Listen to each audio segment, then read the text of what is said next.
Bien, bonjour à toutes et à tous. Comme l'avait annoncé le président de la République, je reviens devant vous 15 jours après la mise en place du confinement pour faire un point sur la situation sanitaire, sur les mesures que nous déployons pour lutter contre l'épidémie et sur les perspectives qui nous attendent dans les prochaines semaines. Quel bilan pouvons-nous faire aujourd'hui de la situation ? La France, vous le savez, affronte une deuxième vague épidémique extrêmement forte qui touche tout aussi durement l'ensemble de nos voisins européens. Comme nous l'avions annoncé, l'impact sanitaire de l'épidémie reste très lourd. Le nombre de décès continue d'augmenter. Au cours des 2 derniers mois, nous avons connu plus de 10 000 décès supplémentaires dus à la Covid-19, portant le nombre total de personnes décédées à 42 500 depuis le début de la pandémie. Au cours de la dernière semaine, entre 400 et 500 personnes sont mortes chaque jour de la Covid. Cela veut dire qu'aujourd'hui, en France, 1 décès sur 4 est dû au virus. Au-delà de ces chiffres, il s'agit de femmes et d'hommes, il s'agit de vies brisées par la maladie, il s'agit de la douleur de milliers de familles auxquelles je veux dire ma solidarité et mon émotion dans l'épreuve qui les frappe. Deuxième élément de constat sur la situation sanitaire, la pression sur notre système hospitalier s'est fortement accrue et met nos soignants dans une tension extrême. Nous l'avions anticipé. Tout l'enjeu est d'y faire face, avec une seule exigence, pouvoir soigner toutes celles et ceux qui en ont besoin et éviter à tout prix le drame de prise en charge dégradée, comme nous pouvons l'observer par exemple en Italie depuis quelques jours. Nous comptons ces derniers jours une hospitalisation toutes les 30 secondes et une admission en réanimation toutes les 3 minutes. 40% des personnes admises en réanimation ont moins de 65 ans. C'est évidemment considérable et nous avons dépassé en nombre d'hospitalisations le pic du mois d'avril. Aujourd'hui, ce sont 4 803 malades de la Covid qui sont pris en charge en réanimation, ce qui représente 95% de nos capacités normales de lits de réanimation hors crise. Pour pouvoir faire face à cet afflux, nous avons armé, au cours des 2 dernières semaines, 1360 lits supplémentaires afin d'accueillir plus de malades de la Covid, mais aussi d'autres malades qui doivent être pris en charge pour d'autres motifs. Nous pourrions aller jusqu'à 10 400 lits si cela était nécessaire, puisque nous nous sommes préparés au cours des derniers mois pour faire face à une vague de grande ampleur. Je veux dire ici une nouvelle fois toute mon admiration à nos professionnels de santé. Ils sont à l'épreuve, ils sont fatigués. Mais je l'observe très directement au fil de mes déplacements réguliers dans nos établissements de santé. Ils sont remarquables de compétences, d'engagement et de solidarité. Tout le monde est sur le pont. Les établissements publics, les établissements privés, les professionnels libéraux, les personnels de l'ensemble des administrations sanitaires. Ces soignants, ils ne nous demandent pas d'augmenter le nombre de lits de réanimation, ne serait-ce que parce qu'ils savent bien que former un médecin réanimateur ou une infirmière spécialisée ne peut pas se faire en 6 mois. Ils nous demandent surtout de tout mettre en œuvre pour éviter que les malades arrivent à l'hôpital. Quel bilan pouvons-nous faire de la mise en œuvre des mesures de confinement depuis le 30 octobre ? Vous le savez, nous n'avons pas souhaité reproduire le confinement du printemps dernier qui s'était traduit par une mise à l'arrêt brutale de la vie économique, sociale et éducative de notre pays. Les effets que nous pouvons mesurer sont à ce jour cohérents avec ce que nous recherchions. un confinement adapté qui cherche à limiter au maximum tous les déplacements non essentiels, mais qui préserve l'éducation de nos enfants et limite autant que possible ses impacts sur l'emploi et sur l'économie. Quelques chiffres.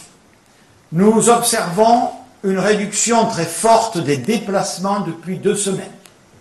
Les déplacements entre le domicile et le travail sont inférieurs de 22% à ce qu'ils étaient en septembre dernier. La fréquentation des moyens de transport collectif a fortement baissé, moins 55% dans le métro à Paris, par exemple. C'est aussi le cas des déplacements longue distance, puisque le réseau aérien domestique est à 10% de ses capacités normales, tandis que les déplacements en train longue distance ont chuté de 85%. Ces chiffres s'expliquent par la limitation de nos déplacements non professionnels, mais aussi par un recours accru au télétravail, qui a fortement progressé au cours des 2 dernières semaines. 45% des salariés privés ont télétravaillé au cours de la semaine écoulée, pour une durée moyenne de 3,7 jours dans la semaine. Mais nous pouvons encore progresser, la ministre Elisabeth Borne y reviendra. Ce recours accru au télétravail accompagne une stratégie de confinement qui place la sécurité sanitaire au premier plan, tout en essayant de préserver l'activité économique et donc l'emploi. De ce point de vue, les dernières données de la Banque de France montrent que l'activité économique pourrait baisser de 12% au mois de novembre. C'est un choc important, mais c'est 3 fois moins qu'au printemps dernier. Quel est l'impact de ce confinement sur l'épidémie? Nous constatons que l'évolution du nombre de nouvelles contaminations s'est ralentie depuis 1 semaine. Si l'on raisonne en moyenne sur 7 jours, nous observons une baisse de l'ordre de 16%. Cette évolution doit être interprétée de manière positive, mais prudente. Positive car elle traduit une inflexion, et c'est ce que nous espérions. Positive car cette tendance, si elle se confirme, indiquerait que ce qu'on appelle le taux de reproduction du virus, le fameux R, est passé en dessous de 1 pour se situer entre 0,8 et 0,9. Mais prudente, car cette tendance est récente, donc fragile, et ne peut produire des résultats que si elle se confirme dans la durée. Prudente, enfin, car nous ne voyons pas encore l'impact de cette évolution sur les hospitalisations, alors que c'est fondamentalement notre objectif. L'enseignement que je tire de ces différents éléments est que notre stratégie de confinement, fondée sur un équilibre différent qu'en mars dernier, semble produire les premiers effets attendus, même si nous devons rester, je vous l'ai dit, très prudents. Nous pouvons tirer de cela 3 autres conclusions. La première est qu'il serait irresponsable de lever ou même d'alléger le dispositif dès maintenant. Nous avons, dans un cadre concerté avec la communauté éducative, adapté les règles dans les lycées afin d'y accroître le respect de la sécurité sanitaire. Le ministre chargé de l'Éducation nationale, Jean-Michel Blanquer, y reviendra. Avec le président de la République, nous avons donc décidé ce matin de maintenir inchangées, au moins pour les 15 prochains jours, les règles du confinement. Les commerces fermés au titre du confinement le resteront donc encore pour 15 jours supplémentaires.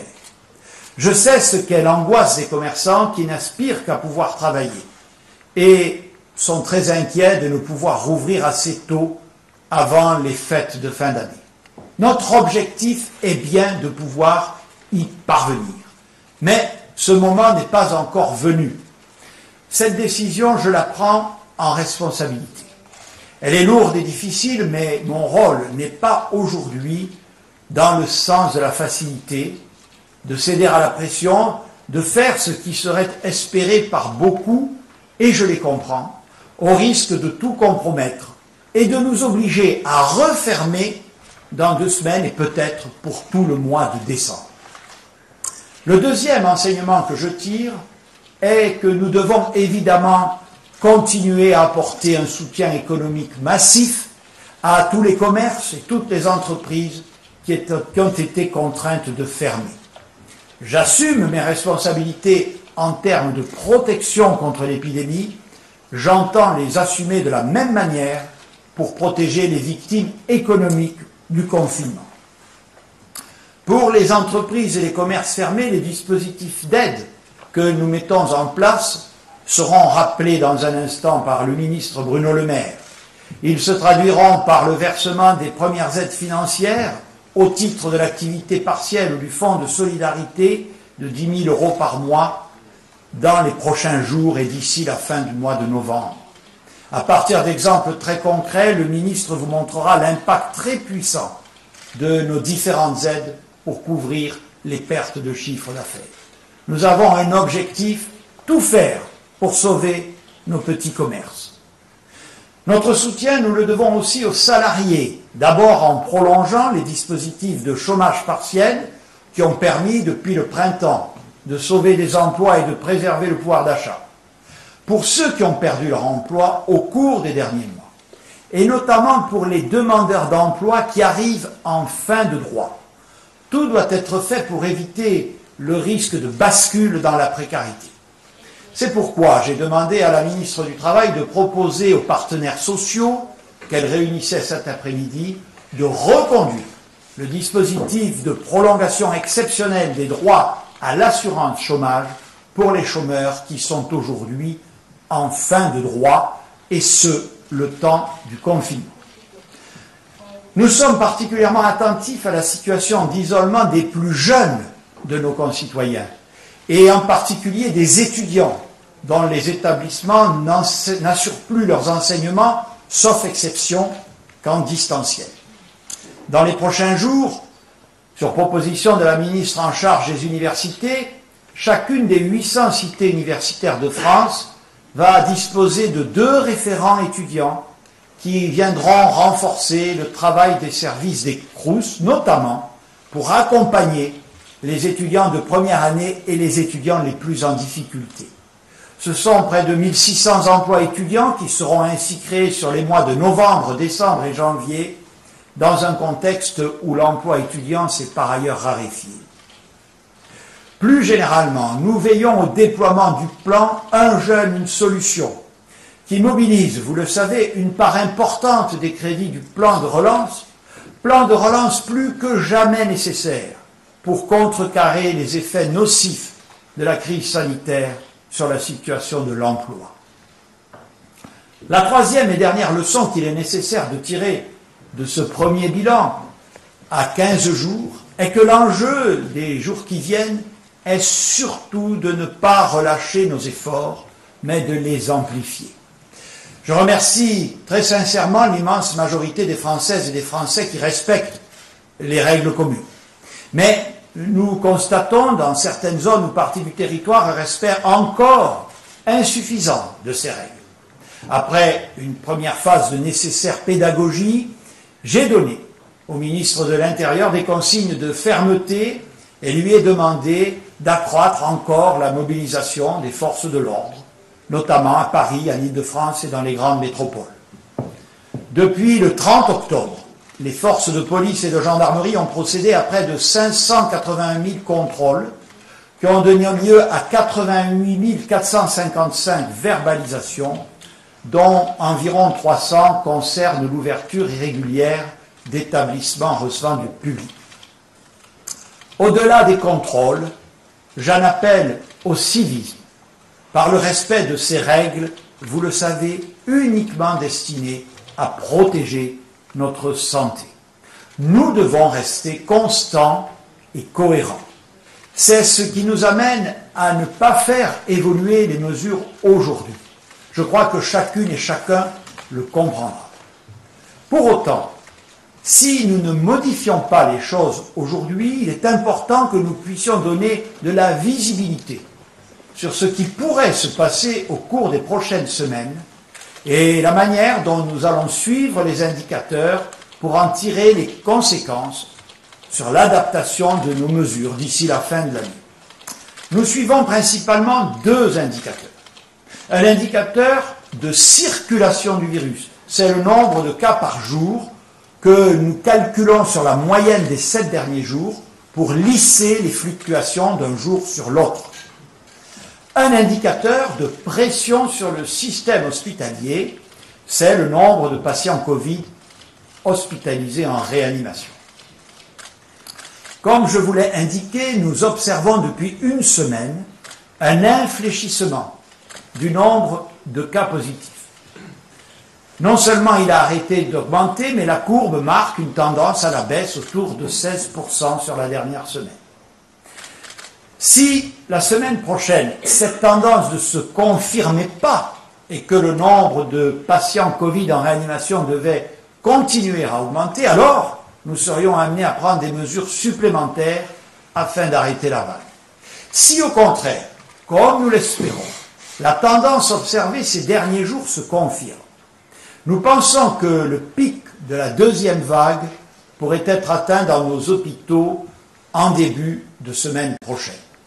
Comme vous le voyez sur le graphique qui s'affiche, cela signifie qu'à partir de la semaine prochaine, le nombre de patients Covid en réanimation pourrait, nous l'espérons, commencer à diminuer. Ce serait une très bonne nouvelle, une première étape très importante, mais qui ne suffira évidemment pas pour que la pression sur le système hospitalier revienne à des niveaux supportables. Si l'augmentation des chiffres des prochaines semaines confirmait que nous restons bien en ligne avec cette perspective, des premières mesures d'allègement pourraient intervenir à compter du 1er décembre. Mais elles seraient strictement limitées au commerce que nous avons dû fermer à partir du confinement, et leur réouverture ne pourrait s'envisager que sur la base d'un protocole renforcé que j'ai demandé au ministre compétent de concerter avec les professionnels et de soumettre aux instances scientifiques. Cette première étape ne pourra cependant pas concerner d'autres établissements recevant du public où les risques de contamination sont par nature plus élevés, comme par exemple les bars, les restaurants et les salles de sport. Bien entendu, pour ces établissements, des mesures de soutien et d'accompagnement seront maintenues.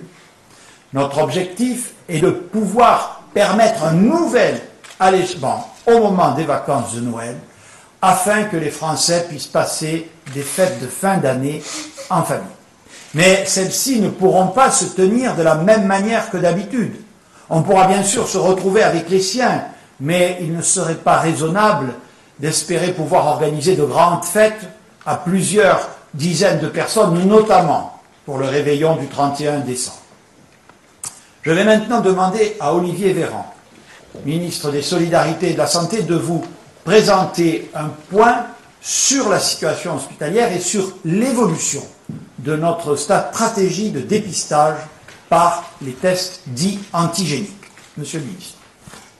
Monsieur le Premier ministre, Mesdames, Messieurs, comme le Premier ministre vient de l'expliquer, on voit depuis une semaine une réduction du nombre de nouveaux diagnostics quotidiens par rapport aux semaines précédentes. Et comme le Premier ministre l'a aussi très bien expliqué, pour autant, comme il y a un décalage entre le moment où les contaminations sont faites et le moment où les patients présentent des formes graves ayant recours donc à l'hôpital ou au service de réanimation, comme il y a ce décalage, nous ne sommes pas encore dans une phase de réduction du nombre d'hospitalisations et d'admissions en réanimation. Donc il n'y a pas de paradoxe à cela, c'est le constat que nous avions fait déjà au printemps dernier à l'occasion de la première vague. Ainsi, de fait, la pression sanitaire continue d'augmenter sur la médecine de ville, sur les services d'urgence, sur les hôpitaux et sur les réanimations, puisqu'il y a davantage de patients qui rentrent à l'hôpital et en réanimation qu'il y a de patients qui en sortent. Nous ne sommes pas donc encore au pic, mais comme le Premier ministre l'a dit, nous pourrions atteindre le pic hospitalier dans les prochains jours, en tout cas nous l'espérons. Pour pouvoir faire face à cette pression sanitaire extrêmement forte, notamment sur le secteur hospitalier, nous poursuivons le développement, le déploiement, la préparation des hôpitaux avec la mobilisation, encore une fois, incroyable de l'ensemble des soignants sur tout le territoire national.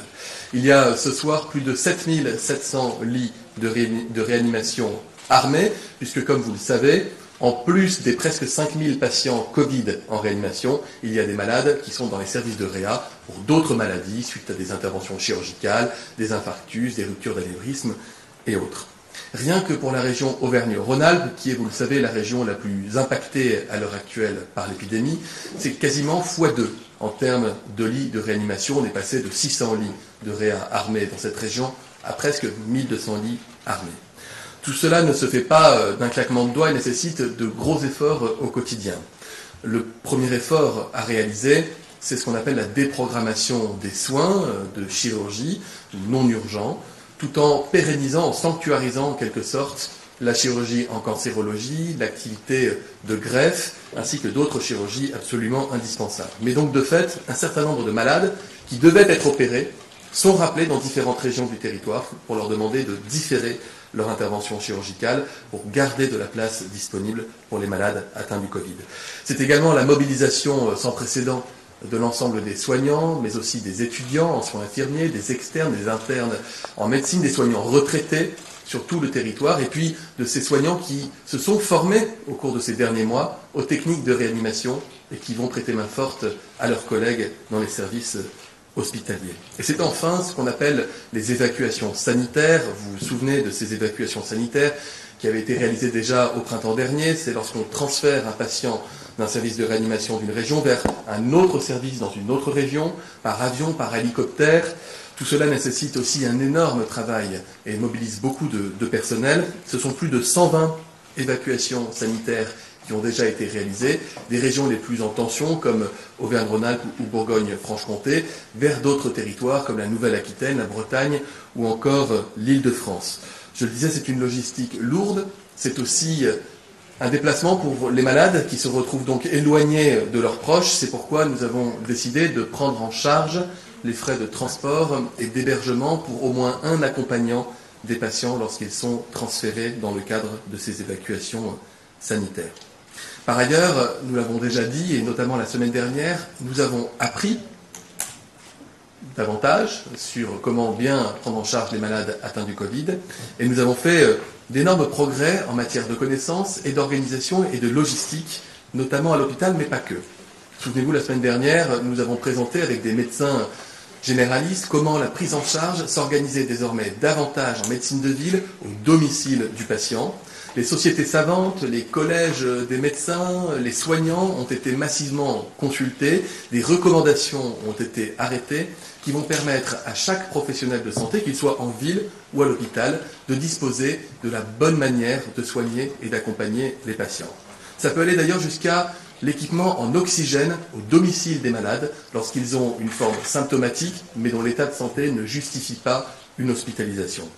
De la même manière, nous avons développé, vous le savez, la téléexpertise, la télésanté, la télémédecine, qui permettent d'accompagner les patients à leur domicile, mais également les soignants, les infirmiers à domicile, qui s'occupent de surveiller leurs malades dans leur maison. Nous avons également fait ce qu'on appelle une dilatation de tout le secteur hospitalier, c'est-à-dire que nous avons amélioré encore les prises en charge dans les services de soins critiques, dans les services de soins intensifs, de soins continus, qui sont capables d'accueillir désormais dans leur lit des malades qui autrefois allaient systématiquement en réanimation. Non pas des malades qui sont placés en coma et qui ont un tube dans les bronches pour les aider à respirer, mais des malades dont l'état est instable, mais qui, je dirais, se satisfait d'une oxygénation, c'est-à-dire de l'arrivée d'oxygène à très fort débit par voie nasale. Tout cela nous permet vraiment d'augmenter de façon massive l'ensemble des capacités de prise en charge et d'accueil des malades dans les hôpitaux, ce qui fait que si nous avons déjà presque atteint le nombre d'hospitalisations de la première vague, eh bien nous sommes à un niveau d'admission en réanimation à ce stade, et nous l'espérons pour de bon, inférieur au nombre d'hospitalisations en réanimation observées pendant la première vague. Et puis par ailleurs, nous avons également réduit les durées moyennes d'hospitalisation à l'hôpital comme en réanimation, notamment en nous appuyant sur les services de rééducation ou sur les sorties de l'hôpital précoce vers le domicile, où là aussi les patients peuvent être traités par anticoagulants, corticoïdes et oxygène, suivis par leur médecin traitant et par des infirmiers libéraux, ce qui permet de diminuer la part de l'hôpital dans la prise en charge et de réduire un peu l'impact de la pression sanitaire sur nos établissements. Deuxième volet que vous m'avez demandé d'aborder, Monsieur le Premier ministre, sur la question des tests antigéniques. D'abord, rappelez qu'en France, nous réalisons toujours environ 2 200 000 tests PCR par semaine, ce qui fait que la France reste le pays d'Europe qui teste le plus, avec l'Angleterre et avec l'Allemagne. Nous avons cette innovation formidable que sont les tests antigéniques. Je le rappelle, un écouvillonnage nasopharyngé, comme pour un test PCR classique, et ensuite, au lieu d'envoyer le prélèvement dans un laboratoire, eh bien, la personne qui réalise ce prélèvement peut directement, par une petite manip technique, regarder sur un test si vous êtes positif pour le virus ou si vous ne l'êtes pas. Si vous êtes patient symptomatique et si vous devez être positif au test, même si vous étiez d'ailleurs asymptomatique, si votre test est positif, la fiabilité du test est excellente. Elle est un petit peu moins, en revanche, lorsque le test est négatif, et si vous êtes symptomatique et que votre test antigénique et lui négatif, il est possible qu'on vous demande de faire quand même un test PCR pour compléter. Des expérimentations grandeur nature ont été menées dans tout le pays depuis plusieurs semaines. Rien qu'un exemple, la semaine dernière, sur la semaine qui s'est écoulée, 160 000 tests antigéniques ont été faits auprès de soignants dans les EHPAD de tout notre pays. Ces tests antigéniques se déploient aussi massivement dans les services d'urgence à l'hôpital, quand il faut savoir si un patient qui a de la fièvre, il faut savoir très rapidement si c'est le Covid ou non. Il se déploie également dans les aéroports, dans les ports, et bientôt, dans les prochains jours, à partir de la semaine prochaine, ils vont se déployer également dans les établissements scolaires, à destination du personnel enseignant, mais de l'ensemble d'ailleurs du personnel qui peut travailler dans les écoles, de manière à permettre de lever toute suspicion de maladie lorsque quelqu'un présenterait par exemple des symptômes. Alors vous, si vous êtes dans la situation de vous poser la question si vous pouvez bénéficier d'un test antigénique. Eh bien, c'est très simple. Si vous êtes symptomatique, sachez que désormais, bon nombre de pharmaciens d'officines en ville, mais également de médecins libéraux et d'infirmiers libéraux, sont formés et réalisent désormais eux-mêmes des tests antigéniques. Et donc, si vous tombez sur un professionnel de santé qui a fait ce choix, eh bien, il pourra vous proposer ce diagnostic par test antigénique. Rien que dans la journée d'hier, 3000 Français ont été diagnostiqués positifs via des tests antigéniques faits auprès de leurs professionnels de santé en ville. Et vous bénéficierez de la même manière du contact tracing et des mesures de mise à l'abri si vous êtes évidemment positif. Si vous êtes asymptomatique, deux cas de figure. Si vous êtes asymptomatique mais cas contact, les recommandations de la Haute Autorité de Santé, qui fait vraiment un très gros travail, sont que vous devez bénéficier d'un test classique en laboratoire par PCR.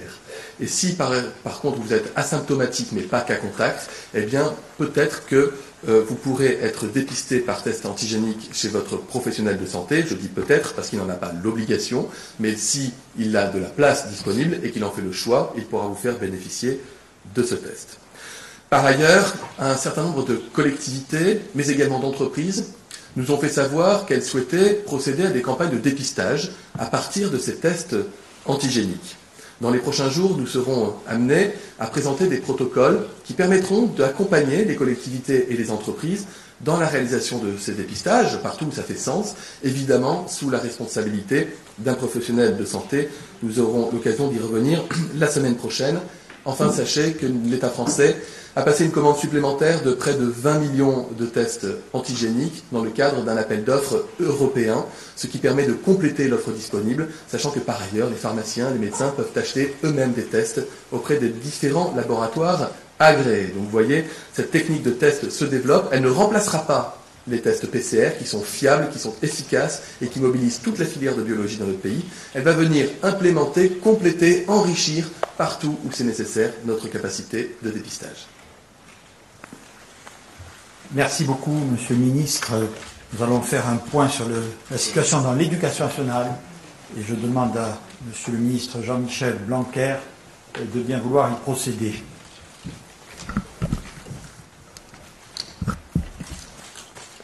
Merci, Monsieur le Premier ministre.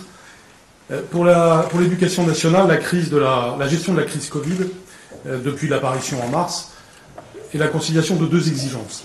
L'exigence d'abord d'arriver à ce qu'il y ait une continuité des apprentissages, et puis l'exigence évidemment de protection sanitaire. C'est cette exigence qui a commandé l'ensemble des mesures prises depuis le mois de mars, et j'ai eu d'ailleurs l'occasion en début de semaine d'indiquer l'impact des politiques que nous avons pu mener sur les élèves, notamment à l'école primaire, et je voudrais le rappeler très brièvement parce que nous ne perdons pas de vue nos priorités dans cette période. À l'école primaire, c'est lire, écrire, compter, respecter autrui à la sortie de l'école primaire. Ce que nous voyons, c'est que les élèves de CP l'an dernier ont un peu pâti de la période de confinement, et nous avons pu atténuer certains des inconvénients, mais néanmoins ils ont pâti de ce confinement. Les élèves de CM2, pour prendre les deux classes aux extrémités de l'école élémentaire, eux ont continué les progrès qu'on constatait l'année précédente. On le voit, il ne faut pas perdre de vue cet enjeu qui est majeur. Et si je regarde les résultats de la France sur cette question, nous réussissons à traverser l'épidémie en assurant la continuité des apprentissages. Bien sûr, ça reste l'enjeu depuis cette rentrée, et cela reste l'enjeu sur le plan sanitaire, dans le cadre du protocole sanitaire qui a été défini au mois de juillet. Il prévoit, vous le savez, différentes mesures en fonction des situations épidémiologiques possibles. Donc nous avons un cadre de mesures pour lesquelles nous pouvons faire évoluer les curseurs, et c'est ce qui s'est passé depuis le 1er septembre. Le protocole s'est appliqué du 1er septembre au 16 octobre et nous a permis le retour en classe de pratiquement tous les élèves, à l'école, au collège et au lycée. Et j'insiste encore sur ce point, c'est une victoire d'ailleurs de l'ensemble des professeurs et des personnels de l'éducation nationale et des collectivités locales, puisque tous les pays n'ont pas pu faire cela. Et aujourd'hui, ce retour à l'école de tous les enfants reste un objectif fondamental. La deuxième vague, qui a d'ailleurs été accentuée s'agissant des enfants et des adolescents par les vacances d'automne, nous a conduit à faire évoluer nos curseurs. Et c'est donc la situation dans laquelle nous sommes depuis maintenant une semaine et demie. Nous avons donc, en d'autres termes, durci le protocole. Ces nouvelles mesures, applicables donc depuis le 2 novembre, consistent surtout en la limitation des brassages, les brassages des élèves, la généralisation du port du masque pour tous les élèves dès le CP, en sachant que tous les personnels le portaient depuis la rentrée, mais aussi l'aération, la désinfection plus fréquente des locaux, autant de mesures qui d'ailleurs souvent sont prises avec les collectivités locales dont c'est la compétence s'agissant des bâtiments. Nous avons laissé aux écoles et aux établissements quelques jours pour s'adapter au retour des vacances scolaires, et certains établissements ont plus de difficultés que d'autres parce que chaque école, chaque collège, chaque lycée est un cas différent. Rappelons qu'il y a plus de 60 000 établissements scolaires et écoles en France. Dans les lycées, la limitation du brassage des élèves est plus complexe à organiser. D'une part, du fait de la taille des établissements, et d'autre part, du fait des déplacements plus nombreux des élèves. La structure du groupe classe est beaucoup moins établie qu'en primaire ou au collège, et en plus, l'âge des élèves et leur mode de vie rendent cette population d'élèves plus sensible aux risques sanitaires.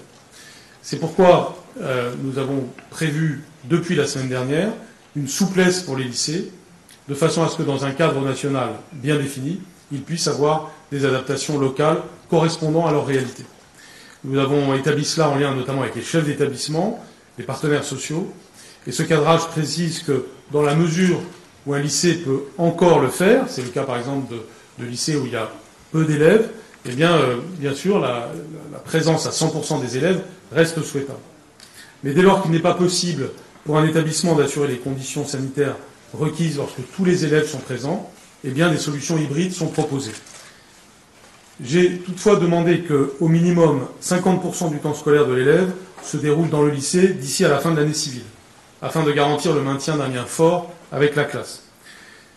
J'ai demandé aussi à ce que chaque lycée établisse, avec le soutien et le suivi de chaque rectorat, un plan précis de continuité pédagogique qui détaille les modalités des enseignements, et notamment de l'enseignement à distance pour l'élève. Avec les collectivités locales, nous avons travaillé tout au long des derniers mois, aussi bien pour l'acquisition de matériel informatique que pour l'équipement des établissements eux-mêmes. Et puis il y a eu des sessions de formation des professeurs. Toutes ces actions continuent encore aujourd'hui et au cours des prochaines semaines. Les académies, les rectorats donc, ont mis en place des cellules de continuité pédagogique pour accompagner et suivre la bonne mise en place de ces plans. La mise en œuvre de l'enseignement à distance demande une forte mobilisation des chefs d'établissement et des professeurs. Je veux remercier tous ceux qui contribuent aujourd'hui à cette continuité pédagogique. Nous allons par ailleurs déployer plus de jeunes du service civique, plus d'assistants d'éducation et plus de professeurs remplaçants dans le premier degré comme dans le second degré, chaque fois que cela sera nécessaire. Je voudrais enfin faire référence à la politique de test dont le ministre Olivier Véran vient de nous parler, parce qu'en effet, dans le cadre du travail accompli entre le ministère de la Santé et le ministère de l'Éducation nationale, il y aura plus de dépistage des personnels travaillant dans nos écoles et dans nos établissements scolaires. Dans les prochaines heures, une instruction interministérielle sera envoyée à toutes les académies et à toutes les agences régionales de santé, et elle rappelle que nos personnels sont prioritaires pour l'accès aux tests PCR. Elle permet aussi le déploiement de près d'1,2 million tests antigéniques qui seront mis à disposition des établissements scolaires avec des personnels de santé venus des administrations de santé comme de l'éducation nationale. Certaines zones plus exposées au virus seront prioritaires et l'instruction précise toutes les modalités de déploiement de ces tests. Je voudrais à nouveau remercier tous nos personnels, mais aussi les parents d'élèves pour la période difficile que nous traversons. Notre critère, c'est toujours l'élève, lui permettre d'aller à l'école, d'aller au collège et d'aller autant que possible au lycée, de bénéficier d'une continuité pédagogique, de continuer à accomplir nos deux objectifs fondamentaux qui sont de hausser le niveau général du pays et d'assurer la lutte contre les inégalités sociales. Or, nous savons qu'elles peuvent être aggravées par un confinement des élèves. Nous pouvons avoir à la fois de la cohérence et de la cohésion dans l'ensemble des mesures qui sont prises. Merci donc à tous ceux qui y contribuent. Merci, Monsieur le Premier ministre. Merci beaucoup, Monsieur le ministre de l'Éducation nationale, pour évoquer la mise en place du confinement dans les milieux professionnels et notamment la question du télétravail.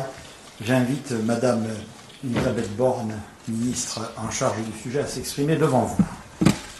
Merci, Monsieur le Premier ministre. Bonsoir à toutes et à tous. Le Premier ministre l'a rappelé, la situation que nous vivons en ce moment n'est pas la même qu'au printemps dernier. En mars, nous avions demandé aux Français de rester chez eux et de faire ce qu'ils pouvaient en télétravail, et de fait, notre économie s'était largement arrêtée. Nous voulons cette fois que l'activité économique se poursuive. En matière de télétravail, je le rappelle, la règle qui s'applique désormais est la suivante. Ceux dont les tâches peuvent être entièrement réalisées à distance doivent télétravailler 5 jours sur 5. Ceux qui ne peuvent télétravailler que partiellement ou qui sont dans l'impossibilité de le faire peuvent continuer à se rendre sur leur lieu de travail en toute sécurité grâce au protocole sanitaire en entreprise qui garantit leur protection. Cela fait maintenant 2 semaines que ces règles sont entrées en vigueur. Après une première semaine test, pour laisser le temps aux employeurs et aux salariés de s'organiser, nous avons mené une enquête auprès de 2000 Français du 4 au 8 novembre dernier pour voir si les règles étaient bien appliquées. L'enquête le montre, la très grande majorité des employeurs et des salariés jouent le jeu et je les en remercie. Première confirmation de cette enquête, tous les Français ne peuvent pas télétravailler. Un tiers des actifs peut télétravailler facilement, mais plus d'un tiers des Français ont un métier qui n'est pas du tout télétravaillable. Deuxième enseignement, l'enquête montre qu'une majorité de ceux qui peuvent télétravailler l'ont fait, et ils l'ont fait davantage que la semaine précédente. Ainsi, 45% des salariés du privé qui ont travaillé la semaine dernière ont fait du télétravail, dont 23% 5 jours sur 5. C'est un bon score quand on sait que tous les salariés ne peuvent pas télétravailler. Autre point positif, ceux qui télétravaillent le font davantage, en moyenne 3,7 jours contre 2,7 la semaine d'avant. En ce qui concerne le télétravail dans le secteur public, il progresse également.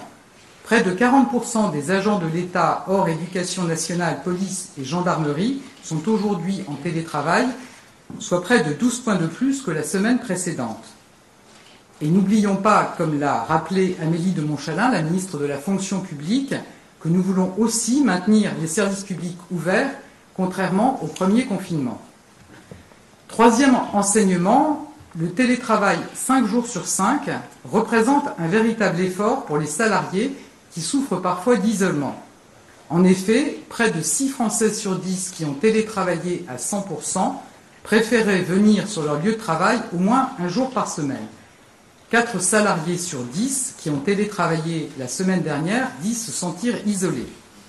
Pour leur venir en aide et accompagner tous ceux qui ne bénéficient pas de dispositifs de soutien psychologique dans leur entreprise, nous avons lancé une ligne d'écoute et de conseil dont le numéro s'affiche à l'écran.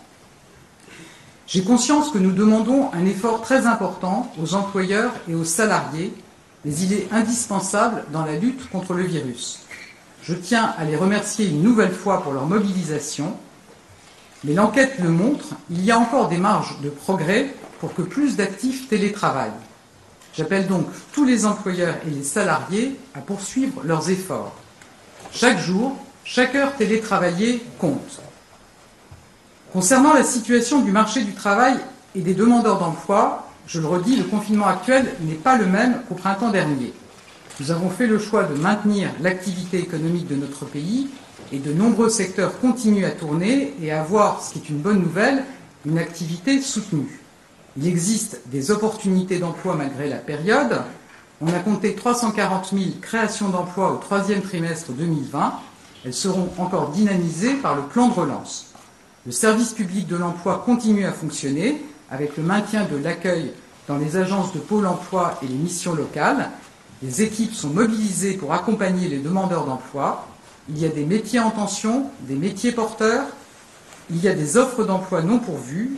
Il y a aussi des formations pour permettre aux demandeurs d'emploi d'aller vers des solutions durables. Notre priorité reste l'emploi. Nous avons conscience que la situation est difficile pour un grand nombre de demandeurs d'emploi et nous devons plus que jamais rassurer et protéger. Comme l'a annoncé le Premier ministre, nous allons donc prolonger de la durée du confinement les droits à assurance chômage pour les chômeurs arrivant en fin de droit. Par exemple, un demandeur d'emploi dont les droits auraient dû s'éteindre fin novembre continuera à toucher son allocation chômage au mois de décembre. Nous laissons également un délai supplémentaire pour s'inscrire à Pôle emploi. Un demandeur d'emploi qui doit réunir les pièces pour s'inscrire bénéficiera d'un délai supplémentaire pour rassembler tous les justificatifs nécessaires, ce qui peut être plus difficile dans la période de confinement. Enfin, nous allongeons la période de référence pour bénéficier d'une allocation chômage, alors qu'aujourd'hui, un demandeur d'emploi doit avoir travaillé au moins 4 mois sur une période de 27 mois. Ces 27 mois seront prolongés de la durée du confinement. Nous avons entendu les inquiétudes des demandeurs d'emploi et plus largement des partenaires sociaux et des associations de lutte contre la pauvreté. Soyez assurés que nous sommes déterminés à y répondre. Je vous remercie. Merci beaucoup, Madame la Ministre. J'ai évoqué les sujets essentiels de l'accompagnement économique des secteurs en difficulté, notamment de ceux qui sont impactés par les mesures de sécurité sanitaire que nous prenons. J'invite le ministre en charge de l'économie, des finances et de la relance, Bruno Le Maire, à vous faire un point à ce jour.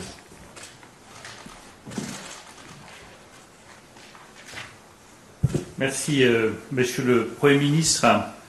Comme l'a indiqué le Premier ministre, les commerçants sont au cœur de nos préoccupations, au cœur des préoccupations de chacun d'entre nous. Je sais que nombre de commerçants ont hâte de rouvrir le plus rapidement possible, que beaucoup ont constitué des stocks en vue des fêtes de Noël et des fêtes de fin d'année. Souvent, ils doivent payer ces stocks au moment même où ils sont fermés et où ils n'ont pas de trésorerie disponible. Par ailleurs, beaucoup d'entre eux, je pense aux libraires, je pense aux bijoutiers, aux magasins de jouets, font près de la moitié de leur chiffre d'affaires dans les 2 derniers mois de l'année. La réouverture est donc vitale pour eux et nous le savons. Et je crois que le calendrier que vient de fixer le Premier ministre est, de ce point de vue, un motif d'espoir pour les commerçants français. Mais la meilleure façon de réussir cette rouverture, c'est que chacun respecte les règles sanitaires dans les jours à venir, comme cela a été rappelé depuis plusieurs minutes. En attendant, je tiens à vous confirmer que toutes les mesures économiques massives que nous avons annoncées avec le Premier ministre et le Président de la République au début du mois et que nous avons mises en place pour les commerçants continueront de s'appliquer dans les 15 jours qui viennent. Et je veux les rappeler pour que chacun voit bien à quoi il a droit concrètement. Les commerçants qui sont fermés administrativement, tous, sans exception, ont le droit à une aide qui peut aller jusqu'à 10 000 € pour le fonds de solidarité. Ils ont droit à l'activité partielle, à l'exonération de charges sociales et au report du remboursement des prêts garantis par l'État. Nous veillerons bien entendu à la bonne exécution de ces dispositifs. Et je veillerai personnellement, avec la Direction générale des finances publiques, à ce que chaque commerçant fermé puisse déclarer le chiffre d'affaires qu'il a perdu d'ici le tout début du mois de décembre, afin de pouvoir bénéficier de cette aide du Fonds de solidarité dans les premiers jours du mois de décembre. J'insiste là-dessus parce que je vois beaucoup de commerçants qui me disent où sont les aides, quand viennent-elles, il faut que le mois de novembre s'écoule, mais ensuite, dans les tout premiers jours du mois de décembre, ils pourront avoir accès à ce fonds de solidarité, dont je rappelle qu'il est cumulable avec les revenus du retrait commande, le click and collect, qui peut constituer un appoint financier pour certains. Nous savons également que la question des loyers reste la question majeure pour une immense majorité de commerçants. À la demande du Président de la République et du Premier ministre, je vous annonce que nous mettrons en place un dispositif simple, massif et nouveau pour les loyers des commerçants. Ce dispositif résulte des consultations que j'ai eues depuis plusieurs jours avec l'ensemble des associations et des fédérations représentatives des bailleurs et des commerçants. En accord avec toutes ces associations et toutes ces fédérations, sans exception, nous mettrons en place dans le budget 2021 un crédit d'impôt de 50% du montant du loyer abandonné pour tous les bailleurs qui renoncent au loyer du mois de novembre, pour toutes les entreprises qui ont jusqu'à 250 salariés et qui sont fermées. Et j'invite à nouveau, par conséquent, tous les bailleurs qui ont signé cet accord à renoncer à leur loyer du mois de novembre pour tous les commerces jusqu'à 250 salariés qui sont fermés. Un petit bailleur, par exemple, qui, pour compléter sa retraite, dispose d'un loyer de 600 €, touchera 300 € de crédit d'impôt et le locataire, lui, du coup, n'aura pas à payer son loyer du mois de novembre. Cela l'aidera à passer cette période difficile. Un bailleur plus important qui renoncerait à un loyer de 5 000 € touchera un crédit d'impôt de 2 500 €. Nous avons voulu aussi traiter les entreprises plus importantes, les entreprises de taille intermédiaire, parce qu'il y a des galeries marchandes, des galeries commerciales qui sont concernées et qui sont elles aussi menacées. Et nous n'avons voulu laisser personne de côté. Par conséquent, pour les entreprises de 250 et jusqu'à 5 000 salariés, ce dispositif s'appliquera également, mais dans la limite des 2/3 du montant des loyers. Cela signifie qu'un bailleur qui renonce au loyer, par exemple d'une grande surface commerciale, pour un loyer de 12 000 € mensuels, aura un crédit d'impôt d'1/3, soit de 4 000 €. Je tiens sincèrement à remercier l'ensemble des associations et fédérations de bailleurs, car c'est la première fois que nous trouvons un accord collectif sur une mesure de cette importance qui traduit le sens des responsabilités et l'esprit de solidarité sans lequel nous ne pourrons pas participer pleinement à la relance de notre activité économique pour surmonter la crise actuelle. Enfin, comme l'a indiqué le Premier ministre, nous devons mettre à profit les jours qui viennent pour travailler avec Olivier Véran et Elisabeth Borne dans 2 directions. La première, c'est l'application des nouvelles règles sanitaires qui s'appliqueront au moment de la réouverture des commerces et quand cette réouverture sera possible. Nous pouvons travailler, par exemple, sur le renforcement de la jauge ou éventuellement, pour certains commerces où cela serait pertinent, sur la possibilité de prise de rendez-vous. Je souhaite également, c'est la deuxième direction dans laquelle nous voulons travailler, engager dès maintenant une nouvelle consultation avec tous les secteurs dans lesquels le port du masque n'est pas possible, comme la restauration ou les salles de sport, et où donc par conséquent les difficultés sont encore plus grandes et où ces difficultés s'inscrivent hélas dans le long terme. Je crois que pour ces secteurs aussi, nous devons donner de la visibilité sur les points de sortie et préparer un avenir que nous souhaitons meilleur à tous. Merci beaucoup, Monsieur le Ministre. Mes chers concitoyens, je veux vous dire combien je ressens les difficultés du pays.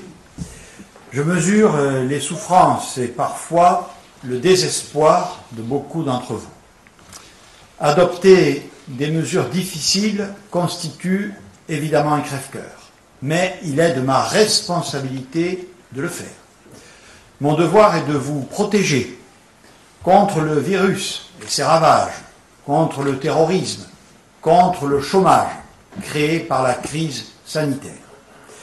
Le gouvernement comme moi-même sommes mobilisés 24 heures sur 24 et 7 jours sur 7 sous l'autorité du président de la République.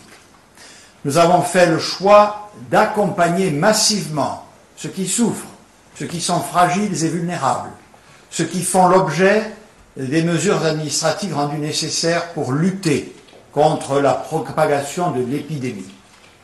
Et nous continuerons d'agir dans ce sens. Le propre de cette crise, c'est qu'elle nous donne à toutes et à tous le moyen d'être un acteur de la lutte contre l'épidémie, l'occasion d'exprimer notre solidarité et notre sens des responsabilités. Car nul ne peut se croire invincible ou épargné. Nous constatons des évolutions positives, premiers effets des mesures prises. Ces évolutions ne justifieraient pas un durcissement des mesures, mais elles sont trop fragiles et trop récentes pour autoriser le moindre relâchement. Plus que jamais, je vous invite à respecter rigoureusement les règles du confinement, à ne sortir de chez vous que lorsque c'est strictement nécessaire et autorisé, à télétravailler au maximum, à redoubler de prudence si vous êtes particulièrement vulnérable au virus, à observer les gestes barrières, le port du masque, y compris chez vous, à aérer ou ventiler au maximum les espaces clos, à télécharger l'application Tous Anti-Covid. Je n'ignore rien des polémiques et des contestations, mais ne nous y trompons pas. L'ennemi, ce n'est pas l'État ni le gouvernement, c'est le virus. Le seul combat qui m'obsède, c'est celui de notre sécurité. La seule courbe qui m'intéresse, c'est celle des malades admis à l'hôpital ou en réanimation. Grâce à nos efforts collectifs, grâce aux perspectives qu'ouvre l'arrivée de vaccins, je suis sûr que nous surmonterons cette épreuve douloureuse et inédite. Grâce à notre mobilisation immédiate, j'espère que nous pourrons passer des fêtes de fin d'année dans la sérénité.